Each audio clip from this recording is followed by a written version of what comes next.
Hello everyone, this is Brad Wood. I have a super quick video today to show you how to use Forgebox's automatic S3 storage for publishing your packages.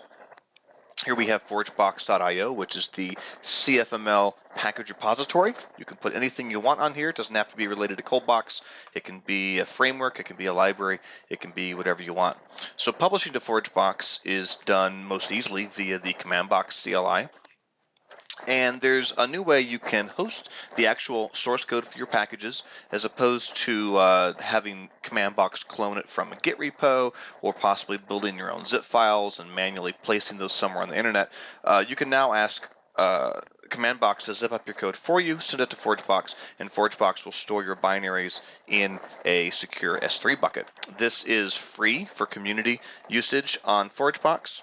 So you don't have to be any sort of paying member. We'll host those for you. Okay, so let's jump in and take a quick look at it. Let's create a folder.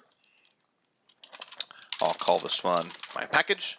And I can turn this empty folder into a package by simply running the init command.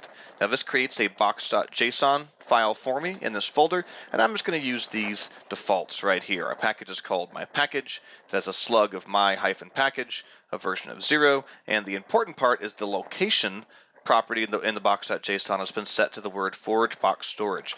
That's the magic key that will tell CommandBox that we want to just store our binaries directly on Forgebox. So let's implement some super sweet code here in this package. Here we go. Let's create a cool.cfm file. This is now the world's coolest CFML package, and we are ready to publish it to Forgebox. So I'm going to go ahead and bump the version number just so we can publish a 1.0. So I'll do bump major, and then I'll run the publish command. So the publish command will create a zip file of all of our code in our box.json, and it will upload it to the Forgebox package repository. And now anyone in the world can install my package. So when you publish a package and you have CommandBox automatically create the zip for you, it will obey your gitignore file as well as any ignores in your box.json, and it will omit those files from the zip, so they don't even get uploaded to begin with.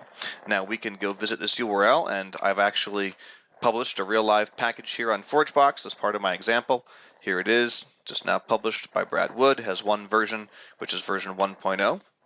And just to show you a little bit of mechanics of another release, if I was to potentially make some code changes to my code, and then I could do a minor bump, so now my package is incremented to a 1.1 version, and then I can run the publish command again, and it will create a new zip, upload that to S3 for the 1.1 version, and we can go see that 1.1 is live alongside 1.0. So it's super simple to get your packages up on Forgebox and to iterate through new versions of them and get them published.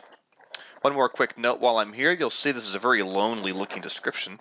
The description of your packages are based by convention off of a README file.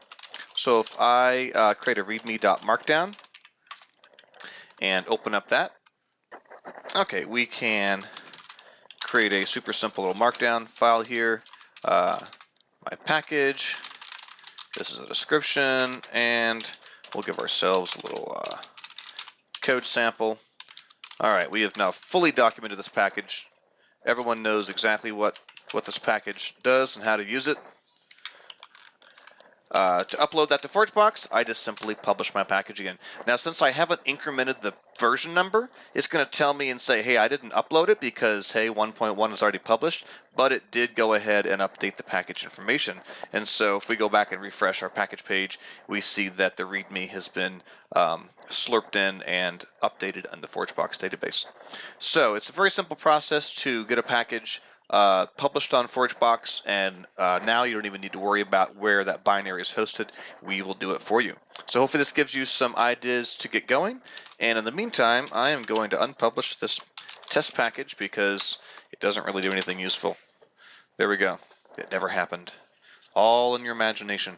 Okay guys, have a great one, and I will catch you later. Bye-bye.